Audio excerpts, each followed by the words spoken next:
Brasil, o paraíso dos impostos. Trabalhamos para o governo e nem sabíamos. Enquanto em outros países você paga impostos para viver melhor, aqui no Brasil pagamos para sobreviver pior.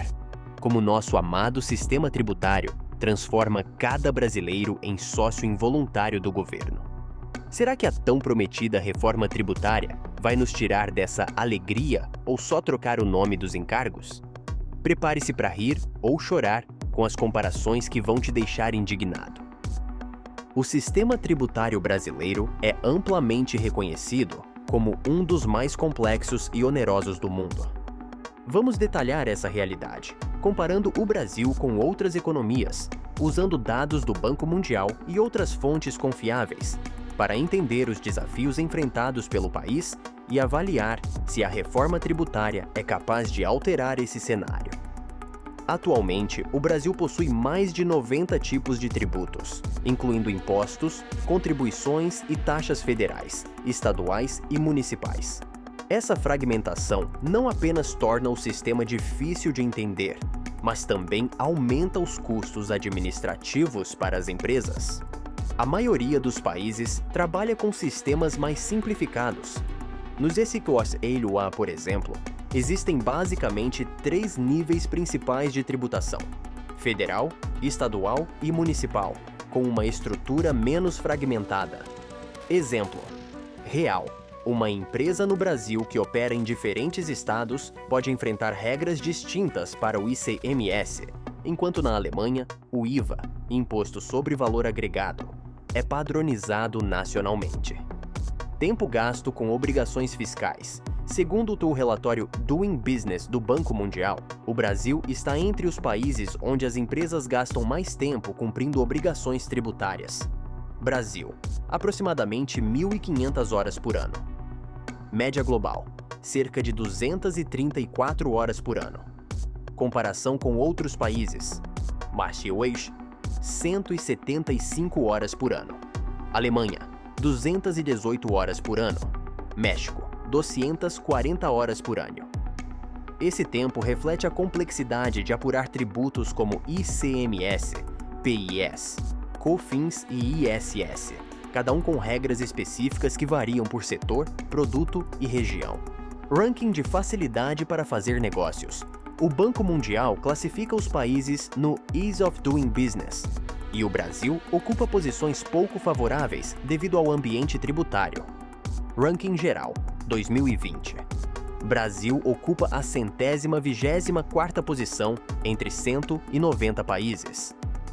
O Brasil está na 184ª posição, destacando a dificuldade específica com o sistema tributário.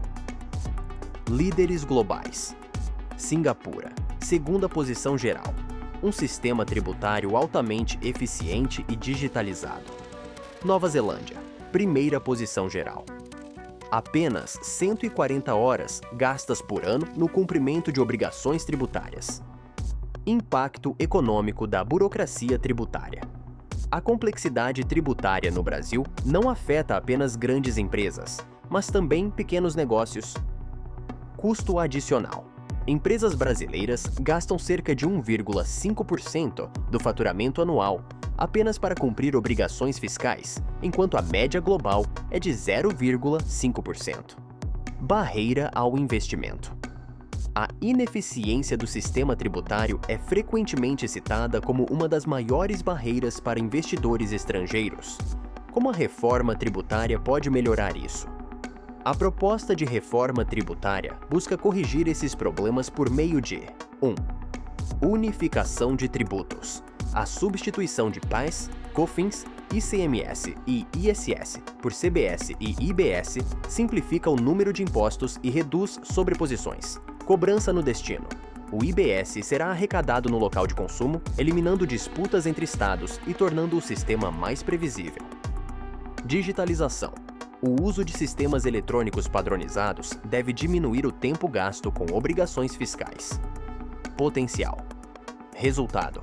Se implementada corretamente, a reforma pode aproximar o Brasil de países como o México e a Índia, que possuem sistemas tributários simplificados, mas ainda complexos em relação a nações desenvolvidas. Exemplos de sucesso internacional. Nova Zelândia, considerada referência global, possui um imposto sobre valor agregado, IVA, de 15%, com poucas isenções, o que reduz a complexidade administrativa. Singapura, com apenas 7 tipos de impostos principais e uma alíquota de 7% sobre consumo, o país atrai investimentos e mantém um ambiente de negócios altamente competitivo. Chile.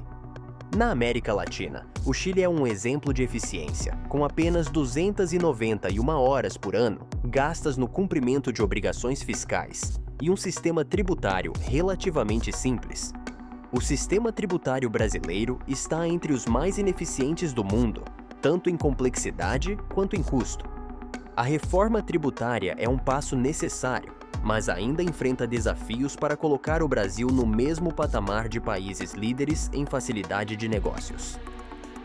Pergunta final.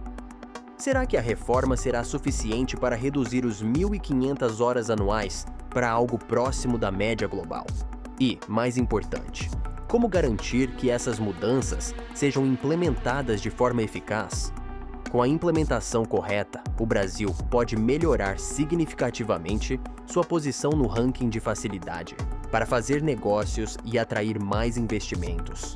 No entanto, a complexidade política e as disputas entre estados podem ser grandes obstáculos. Alíquota de 26,5%. Peso global. A alíquota de 26,5% proposta pela reforma tributária posiciona o Brasil entre os países com maior carga tributária sobre consumo. Apesar de ser apresentada como uma solução neutra em relação à arrecadação, essa alíquota gera diversas implicações para os consumidores, as empresas e até os entes federativos. Vamos explorar detalhadamente como essa taxa será distribuída e seu impacto no poder de compra das famílias. Detalhamento da alíquota. A alíquota de 26,5% será compartilhada entre a União, os estados e os municípios, substituindo tributos como PIS, COFINS, ICMS e ISS. Aqui está como ela será dividida. CBS, Contribuição sobre Bens e Serviços, 12% destinada ao governo federal. IBS, Imposto sobre Bens e Serviços, 14,5% arrecadado por estados e municípios. Divisão do IBS. Estados. A maior parte da arrecadação do IBS será destinada aos estados, que têm maior responsabilidade no financiamento de áreas como educação e saúde. Municípios receberão uma porcentagem menor, mas suficiente para cobrir suas necessidades locais, como saneamento e infraestrutura. Objetivo da divisão. A ideia é equilibrar os recursos arrecadados entre os 3 níveis de governo, reduzindo disputas por arrecadação, especialmente entre estados e municípios. No modelo atual, o ICMS estadual gera uma guerra fiscal, com estados competindo para atrair empresas por meio de benefícios tributários. Com a reforma, a cobrança no destino elimina essa disputa, mas cria novos desafios, como a redistribuição justa entre os entes federativos. Dilema da redistribuição. A cobrança no destino, onde o produto ou serviço é consumido, favorece estados mais ricos e populosos, como São Paulo, enquanto estados menos desenvolvidos podem perder a arrecadação. Para resolver isso, está prevista a criação de um fundo de compensação, mas ainda não. Alíquota de 26,5%. Peso global. A alíquota de 26,5%, proposta pela reforma tributária, posiciona o Brasil entre os países com maior carga tributária sobre consumo. Apesar de ser apresentada como uma solução neutra em relação à arrecadação, essa alíquota gera diversas implicações para os consumidores, as empresas e até os entes federativos. Vamos explorar detalhadamente como essa taxa será distribuída e seu impacto no poder de compra das famílias. Detalhamento da alíquota. A alíquota de 26,5% será compartilhada entre a União, os estados e os municípios, substituindo tributos como PIS, COFINS, ICMS e ISS. Aqui está como ela será dividida. CBS, Contribuição sobre Bens e Serviços, 12% destinada ao governo federal. ABS, Imposto sobre Bens e Serviços, 14,5% arrecadado por estados e municípios. Divisão do IBS. Estados. A maior parte da arrecadação do IBS será destinada aos estados, que têm maior responsabilidade no financiamento de áreas como educação e saúde. Municípios. Receberão uma porcentagem menor, mas suficiente para cobrir suas necessidades locais, como saneamento e infraestrutura. Objetivo da divisão. A ideia é equilibrar os recursos arrecadados entre os 3 níveis de governo, reduzindo disputas por arrecadação, especialmente entre estados e municípios.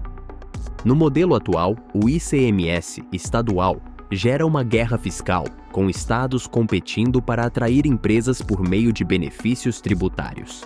Com a reforma, a cobrança no destino elimina essa disputa, mas cria novos desafios, como a redistribuição justa entre os entes federativos. Dilema da redistribuição. A cobrança no destino, onde o produto ou serviço é consumido, favorece estados mais ricos e populosos, como São Paulo, enquanto estados menos desenvolvidos podem perder arrecadação. Para resolver isso, está prevista a criação de um fundo de compensação, mas ainda não há clareza sobre os valores e os critérios de distribuição. Impacto no consumo. A alíquota de 26,5% é significativamente alta quando comparada a outros países, e sua aplicação direta sobre bens e serviços pode ter um impacto profundo no consumo das famílias. Comparação internacional. Estados Unidos, média de 7,4%. Alemanha, 19%. Japão, 10%. Com uma carga tão elevada, produtos e serviços básicos no Brasil podem sofrer um aumento de preço imediato, reduzindo o poder de compra das famílias, especialmente as de baixa renda. Exemplo prático: uma família que gasta R$1.000 por mês em bens e serviços atualmente pode ver esse valor aumentar para R$ 1.265 após a implementação da alíquota, caso não existam isenções ou descontos aplicáveis. Impacto por faixa de renda. Famílias de baixa renda são mais impactadas porque gastam uma parcela maior de sua renda em consumo, especialmente em produtos básicos. Famílias de alta renda sentem menos o impacto proporcional da alíquota, pois uma parte significativa de sua renda é destinada à poupança ou investimentos, que não são tributados diretamente. Produtos essenciais e cesta básica. Embora produtos essenciais, como arroz, feijão, café e leite, estejam isentos de tributação, a alíquota ainda afeta bens e serviços complementares, como transporte e energia elétrica, que são fundamentais para a subsistência. Reflexos no poder de compra. A alta alíquota tende a desencadear os seguintes efeitos: inflação. O aumento nos preços de bens e serviços pode gerar uma pressão inflacionária, especialmente no curto prazo, antes que o mercado se ajuste. Redução do consumo. Famílias podem diminuir seu consumo, especialmente de bens considerados supérfluos, priorizando apenas itens essenciais. Mudança de hábitos de consumo. A alta tributação pode incentivar a busca por alternativas mais baratas, incluindo produtos informais ou de menor qualidade, aumentando a informalidade no mercado. Simulação do impacto. Cenário atual. Uma conta de luz de R$200 atualmente tributada em 15% ICMS passará a ser tributada em 26,5%. O novo valor seria R$230, um aumento significativo para famílias de baixa renda. Combustíveis. O preço da gasolina, já impactado por outros fatores, pode se tornar ainda mais caro, influenciando os custos de transporte e logística. Contrapartidas para minimizar o impacto.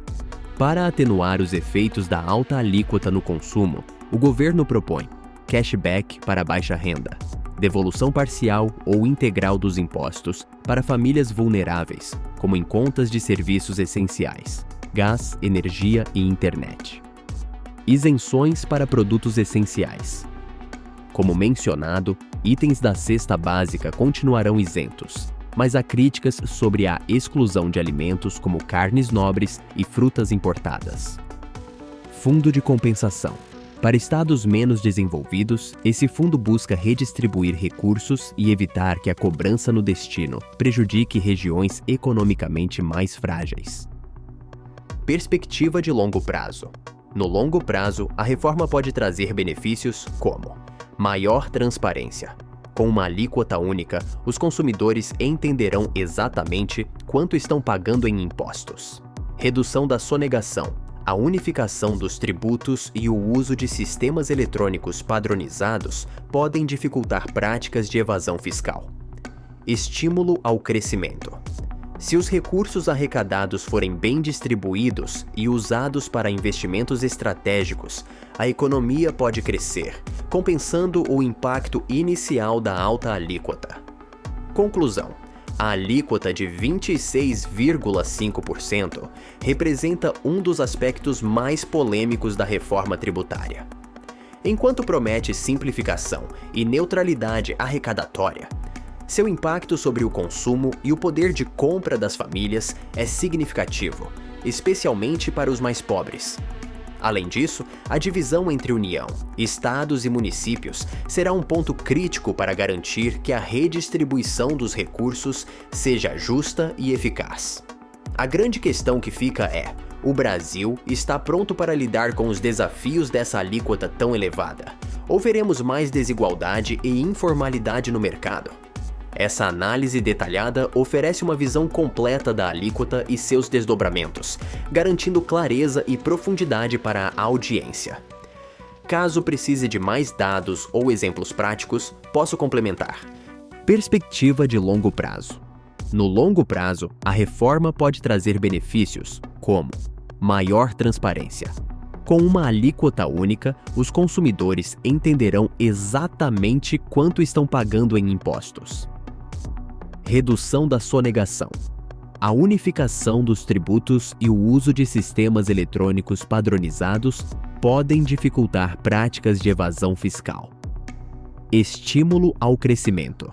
Se os recursos arrecadados forem bem distribuídos e usados para investimentos estratégicos, a economia pode crescer, compensando o impacto inicial da alta alíquota. Conclusão: a alíquota de 26,5% representa um dos aspectos mais polêmicos da reforma tributária. Enquanto promete simplificação e neutralidade arrecadatória, seu impacto sobre o consumo e o poder de compra das famílias é significativo, especialmente para os mais pobres.